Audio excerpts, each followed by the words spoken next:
One Knight stand हमारी संस्कृति के खिलाफ है? ऑर्थोडॉक्स पीपल के लिए है। No, it's their personal life. नहीं, बिल्कुल नहीं। संस्कृति वक्त के साथ चेंज होती है। नहीं, ऐसा कुछ नहीं। वन नाइट स्टैंड्स और a long term relationship without sex. One night stand, sex is very important. One night stand is better. One night stand. So ही आहे आपल्या भारतातली तरुण मंडळी ज्याच्यामध्ये खूप जास्त वाढत आहे हुकअप्सचं कल्चर किंवा वन नाईट स्टँड ज्याला आपण म्हणतो या गोष्टीचं कल्चर. आज या व्हिडिओमध्ये आपण सविस्तर चर्चा करणार आहोत. विषय अत्यंत गंभीर आहे, त्यामुळे हा व्हिडिओ शेवटपर्यंत जरूर पहा. तर रिसेंटली एक स्टडी केला गेला होता कोहली KTL यांच्याकडनं, आणि तो स्टडी सांगतो की भारतातले जे मेट्रोपॉलिटन सिटीज आहेत म्हणजेच मुंबई, दिल्ली, बँगलोर आणि कोलकाता, तर या शहरांमध्ये जे हुकअप्सचं बिहेवियर आहे ते तब्बल 55% वाढलेलं आहे.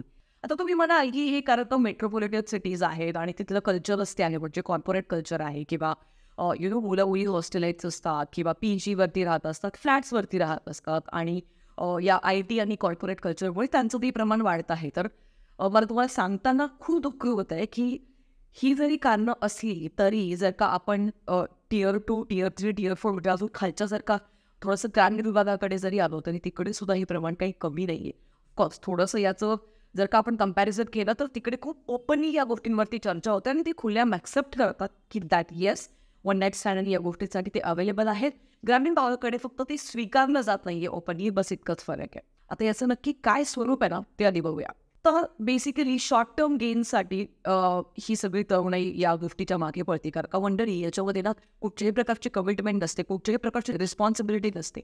एका अर्थाने एक इंडिपेंडन्स असतो, एक वेगळंच स्वातंत्र्य असतं आणि त्याच्यामुळे क्षणिक सुख हे सगळ्यांना इतकं भावतंय की दिवस आणि रात्र फक्त ह्या गोष्टींबद्दल विचार केला जातोय ह्या सगळ्या लोकांमध्ये.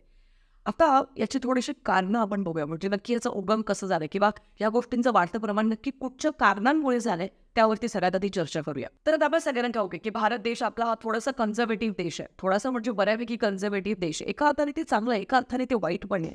पण आता कन्झर्वेटिव्ह असल्यामुळे भारत देशामध्ये सेक्स या गोष्टीबद्दल फारसं ओपनली चर्चा होत नाही. ह्युमन्सची टेंडन्सी आहे की ज्या गोष्टीबद्दल फारशी चर्चा होत नाही त्या गोष्टीकडे आपसूक आपण आकर्षित होतो आणि त्याच्यामुळे त्या गोष्टीचा ना ध्यास लागतो. तर या सेक्सच्या अवतीभोवती असणाऱ्या प्रश्नांची उत्तरं मिळवण्यासाठी सगळ्यात मोठं साधन निवडलं जातं आणि ते म्हणजे ऑनलाईन, म्हणजेच इंटरनेट. मग याच गोष्टीमुळे पॉर्नचं ॲडिक्शन लागतं. त्याच्यानंतर यूट्यूबबद्दल बोलायचं झालं तर भाभी कल्चर आपण सगळेजण पाहतो, म्हणजे असे इतके चिक्कार व्हिडिओज तुम्हाला सापडतील की जे अत्यंत घाणेरडे आणि अत्यंत अश्लील असे व्हिडिओज तिथे बनवलेले असतात आणि त्याला बिलियन्समध्ये व्ह्यूज आहेत आणि चॅनल्ससुद्धा खूप जास्त प्रमाणात आहेत. सगळ्यात महत्त्वाचं तर आता या गोष्टी ना सुरुवातीला फक्त पॉर्न साईट्स आणि इकडे तिकडे अवेलेबल होत्या, पण सध्याचं जर का बॉलिवूड कल्चर आपण पाहिलं तर करण जोहरच्या कॉफी विथ करणच्या प्रत्येक एपिसोडमध्ये त्याचा प्रत्येक तिसरा प्रश्न हा बेड, सेक्स, इंटिमसी, रोमॅन्स आणि अफेअर्स याच्या अवतीभोवती फिरणारे असतात. You had phone sex. I'm a virgin. Have you been turned on while watching a movie? This is so sexual. Quality sex after babies, myth or reality? You had both had one ex-boyfriend in common, and that was also a point of commonality. Actually आणि त्याच्याचमुळे आपले जे ideal stars असतात, बॉलिवूडचे star ज्यांना blindly follow करणारे जे youth असतं, ज्यावेळेस हे सो कॉल्ड बॉलिवूडचे स्टार्स ओपनली सेक्स, अफेअर्स आणि या गोष्टींबद्दल चर्चा करतात, त्यावेळेला हे खूप नॉर्मलाइज केल्यासारखं वाटतं आणि असं वाटतं की गैर काहीच नाही आहे. आता टेलिव्हिजनवरती फिल्म्स असतील, वेबसिरीज असतील किंवा यूट्यूबवरचं जे ॲड्स असतात किंवा यूट्यूबवरचे जे चॅनल्स आहेत सो कॉल्ड, हे जे अशा घाणेरड्या प्रकारचं सॉफ्ट पॉर्न जे सर्व केलं जातं आहे, ह्या गोष्टींमधलं व्हॅलिडेशन तर मिळतच होतं. त्यात अजून बरं पडली की वेस्टर्नायझेशन खूप जास्त आम्हाला हवं आहे यांच्या देशात, कारण मंडळी ते फार कूल वाटतं आपल्याला. म्हणजे तिकडची मुलं मुली, तिकडचं यूथ हे किती छान पार्टीज करतात किंवा दारू पितात आणि खूप कूल आयुष्य जगतात आणि one night stand, cook-up culture हे त्यांच्याकडे इतकं नॉर्मल आहे की आज जर का तुम्ही वेस्टर्न कंट्रीजची उदाहरणं घेतली तर तिकडे सिच्युएशनशिप्स म्हणू नका, फ्रेंड झोन, हे जे शब्द आले आहेत ना हे आपल्या भारत देशात कधीच नव्हते. हे तिकडनं आलेले शब्द आहेत आणि हे जे कल्चर आहे ना हे त्या आपल्या भारत देशातल्या यूथला स्पेशली त्यांच्यासारखं बनण्याची इतकी ओढ आहे की ते इतकं जास्त बळी पडत आहेत. म्हणजे याचं सगळ्यात मोठं उदाहरण द्यायचं जर का झालं तर डेटिंग ॲप्सचं कल्चर. आता म्हणजे मला तुम्ही सांगा सगळेजण की आपण 90 जनरेशनमध्ये बॉर्न झालेले मुलं आणि आपल्या काळातलं म्हणजे ती फार मागे नाही जात आहे पण एक 20 वर्षापूर्वीचा जर का काळ आपण पाहिला तर ते प्रेम त्याच्यामध्ये टच सुद्धा अगदी कधी झालेला नसतो आपल्या क्रशवरती असेल किंवा आपण ज्याच्यावरती प्रेम असेल, स्पर्श न करता जे प्रेम असतं ते आपण अनुभवलंय किंवा किंबहुना आपल्यातली बरीच जण ते जगलेत. आणि त्याच्याचमुळे मला असं वाटतं की सेक्स हा खरंच इतकाही महत्त्वाचा मुद्दा नाही आहे हे आपल्या सगळ्यांना चांगलं ठाऊक आहे. पण आता ही जी जनरेशन अल्फा आहे किंवा जनरेशन झी आहे, तर जेनझीज आणि याच्यामध्ये ते इतकं नॉर्मल झालं आहे की त्यांना त्या गोष्टीच्या व्यतिरिक्त अजून काहीच दिसत नाही. आता आपण कारणं तर पाहतच आहोत. म्हणजे डेटिंग ॲप्सबद्दल जसं मी सांगितलं की एका स्वाईपवरती तुम्हाला लिटरली वन नाईट स्टँडसाठी एखादी मुलगी किंवा एखादा मुलगा अवेलेबल होतो. पण या सगळ्या गोष्टींचा जो मुख्य उगम जो मला वाटतो जो झालाय ना, तो आहे बॉलिवूडच्या films. Yes, films like bad news, films like thank you for coming. There are so many movies of course. आणि सगळी यादी जर का सांगायचं तर व्हिडिओज 1 तासाचा बनेल, कारण इतका गच्चाळपणा आणि बॉलिवूडमध्ये जे सुलभ शौचालय आहे ना, म्हणजे अश्लीलतेचं, तर त्यातल्या एक चिक्कार फिल्म्स येतील. पण त्याच्यात मी या 2 मूवीजला का स्पेशली सांगते, कारण या 2 मूवीजमध्ये इतकं नॉर्मलाइज केलं गेलं आहे वन नाईट स्टँड. आता रिसेंटली बॅड न्यूज जो सध्या थिएटर्समध्ये सुरू आहे. क्वांटम फिजिक्स थोड़ी ना है, सिंपल सा सवाल है, जोर लगा दिमाग पर और बता बाप कौन है. सही में नहीं पता यार किसका है. आता डिवोर्स हा जी मुख्य भूमिका करणारी आपली जी ॲक्ट्रेस असते ती म्हणजे तृप्ती डिंबरीबद्दल मी बोलते. ती विकी कौशलपासून डिवोर्स घेते, अगदी असा लिटरली असा आय वॉन्ट अ डिवोर्स. आणि ही जस्ट इज फाईन दिला. सो इतक्या इझिली डिवोर्स घेतल्यानंतर ती एकाच रात्री 2 ऑफकोर्स तिच्या एक एक्स हजबंड जो असतो विकी कौशल आणि अजून एक पात्र आहे त्याच्यासोबत ती वन नाईट स्टँड करते. सो बेसिकली मतलब तूने स्टार्टर वहाँ खाया और मेन कोर्स मेरे साथ किया. या गोष्टी इतक्या नॉर्मलाइज केल्या जात आहेत की आपल्या ह्या ज्या मुली आहेत ना 12 वर्षांपासून ते 25 वर्षांपर्यंतच्या, ज्या ब्लाइंडली बॉलिवूडला फॉलो करतात, त्याच्यासाठी ते आयडल्स आहेत म्हणजे, तर त्यांना या गोष्टींचा फरक समजत नाही की शरीराची चाळणी जी तुम्ही करताय आता किंवा इमोशन्सची चाळणी जी करताय किंवा मेंटल हेल्थची जी चाळणी करताय ना, याचे परिणाम तुम्हाला आत्ता नाही, आता खूप मजा येते, आता खूप कूल वाटतंय. पण पुढे जाऊ ज्यावेळेला तुम्ही 30शी गाठता 35शी येतात त्यावेळेला तुम्हाला इतका जास्त पश्चाताप होतो. पण त्यावेळेला वेळ निघून गेलेली असते, कारण त्यावेळेला तुमच्या आयुष्यात भले योग्य वेळेला योग्य व्यक्ती जरी आली ना, त्याची एंट्री जरी झाली ना किंवा तिची एंट्री झाली ना, तर तुमच्याकडे त्या व्यक्तीला ऑफर करण्याजोगं काहीच नसतं. कारण तोपर्यंत तुमचा इमोशनल इतका इम्बॅलन्स झालेला असतो की तुम्हाला कमिटमेंट काय असते, कोणाला तरी समजून घेणं काय असतं किंवा कोणाची तरी वाट बघणं काय असतं. आणि टेम्पररी लव्हसाठी ज्या तुम्ही गोष्टी ज्या क्षणिक सुखासाठी केलेल्या असतात त्याचे परिणाम असे होतात की नंतर तुम्हाला काहीच फील होत नाही. सो हे जे आयुष्य मनातून जे दगड तुम्ही बनता, तर त्याचा इतका पश्चाताप होतो की त्याचं तुम्हाला नंतर काहीच तुम्ही करू शकत नाही आणि तो डॅमेज जो असतो तो आयुष्यभरासाठी तुमच्यासोबत राहतो. सो म्हणजे की आपण सेकंडली आता कारणं तर पाहिजे, पण नक्की या गोष्टीचा काय परिणाम होतो ना त्याच्यावरती जर प्रकाश टाकूया. आता तुम्ही जर का नीट ऑब्झर्व केलं असेल तर आपण 90च्या दशकात जन्माला ही मुलं मुली आहोत आणि त्यावेळेला आपल्या काळामध्ये म्हणजे आई बाबा जे आपण त्यांना बघून मोठी झालेलो आहोत, तर त्या काळात डिवोर्स हा शब्द सुद्धा खूप मोठा टॅबू होता आणि खूप तुराळ म्हणती कधीतरी कानावर पडायचा. म्हणजे एखादं 5-1 हजारातनं एखादी अशी जोडी असायची की बाबाने त्यांना डिवोर्स झाले किंवा गावाकडे सोड चिठ्ठी दिली असं म्हटलं जातं, तर फार तुरळक होतं. पण आत्ता ना ती हल्ली इतकं कॉमन झालंय की 100रातल्या 10 किंवा 20 जोडप्यांचे डिवोर्सेस होत आहेत. तो इतकं हे जे प्रमाण वाढतंय ना ते याच कारणामुळे, कारण का हुकअप कल्चर जे आहे की एका व्यक्तीवरती समाधानी न राहणं. ऑफकोर्स तुम्हाला सगळे गुणधर्म एका व्यक्तीत कधीच मिळणार नाहीये. ज्यावेळेला तुम्ही मेंटली ही गोष्ट ॲक्सेप्ट करता त्यावेळेला तुम्ही बाहेर जाऊन नव्याने हा गुण मला ह्या स्त्रीमध्ये हवा किंवा हा गुण मला ह्या पुरुषामध्ये हवाय हे शोधणं तुम्ही बंद करता.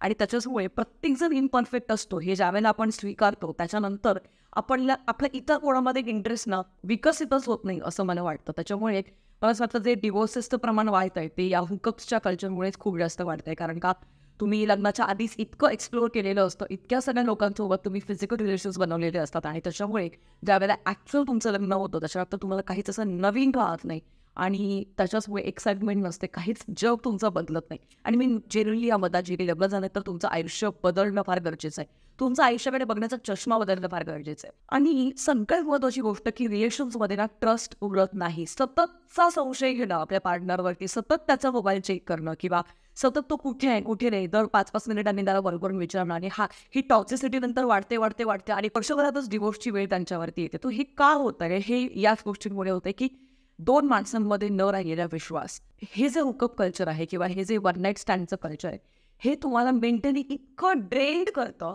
तुम्हाला मानसिकरित्या इतकं ते लोनलीनेसमध्ये नेतं की तुम्हाला सतत असं वाटतं की मला कोणीच समजून घेत नाहीये आणि मला कोणीतरी हवंय, मला सतत कोणीतरी हवंय, मला सतत कोणीतरी हवंय. सो मला नेहमी असं वाटतं की तुम्ही एकट्यामध्ये सुद्धा स्ट्रॉंगली स्वतःवरती कंट्रोल ठेवणं फार गरजेचं आहे. ज्यावेळेला तुम्ही अशा काही प्लेसेसवरती एक्सप्लोर स्वतःला करतात की जिथे तुम्हाला खूप ऑप्शन्स मिळतात, तरी सुद्धा तुमचं सेल्फ कंट्रोल असणं फार इम्पॉर्टंट असतं आणि ते अशा केसेसमध्ये राहत नाही.